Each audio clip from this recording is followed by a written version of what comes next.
વડોદરા જિલ્લાના ગ્રામ્ય વિસ્તારમાં ભારે વરસાદથી પાણીની સ્થિતિ જોવા મળી રહી છે। 2 કલાકમાં 2 ઇંચ જેટલો વરસાદ વરસતા ડેસર તાલુકાના ગ્રામ્ય વિસ્તારમાં આવેલા ખેતરોમાં પાણી જોવા મળી રહ્યું છે। વીજળીના કડાકા ભડાકા સાથે વરસેલા ભારે વરસાદથી પાંડુ મેવાસ, છાલિયેર, શાઢાસાલ, વરસાડા, ઈટવાડા, વાલાવાવ સહિતના ગામડાઓમાં પાણી જોવા મળી રહ્યું છે। કપાસ, તુવેર, તમાકુ, એરંડાની વાવણી કરેલા ખેતરોમાં પાણી ભરાઈ જવાથી ખેડૂતોને મોટું નુકસાન થવાની ભીતિ સેવાઈ રહી છે। ઉપરવાસમાંથી પાણીનો વધતો પ્રવાહ અને વડોદરા શહેરમાં ભારે વરસાદથી વિશ્વામિત્રી નદીમાં સતત જળસ્તર વધી રહ્યું છે। વિશ્વામિત્રી નદીની સપાટી વધતા રોડ પર પાણી ફરી વળ્યા છે।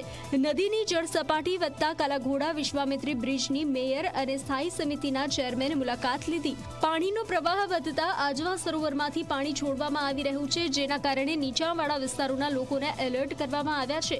કોર્પોરેશનની ફાયર વિભાગની ટીમ પણ એલર્ટ બની ગઈ છે અને લોકોને સલામત સ્થળ પર ખસી જવા સૂચના આપી છે। આ તરફ પાદરા સાથે મહીસાગર નદીનું રૌદ્ર સ્વરૂપ જોવા મળી રહ્યું છે। આકાશી દ્રશ્યોમાં તમે જોઈ શકો છો કે નદી પટ વિસ્તારની નજીક આવેલા ખેતરો બેટમાં ફેરવાઈ ગયા છે। આપણે જાણીએ છીએ તેમ સવારથી વરસાદ વરસી રહ્યો છે, તો છેલ્લા કેટલાક દિવસથી ઉપરવાસમાં વરસાદ વરસવાના કારણે સતત વરસાદ વરસવાના કારણે આજવાનું જળસ્તર વધ્યું હતું। ગત રોજ આજવાના દરવાજા ખોલવામાં આવ્યા હતા, તો સાથે અત્યારે પણ આજવાના દરવાજા ખોલેલા છે। અત્યારે આજવા સરોવરની જળ સપાટી લગભગ 212.97 છે। ગત રાત્રિએ 213.45 એટલે 213.45 હતું, તેનું 213.65 અને પાછું 213.37 થયું।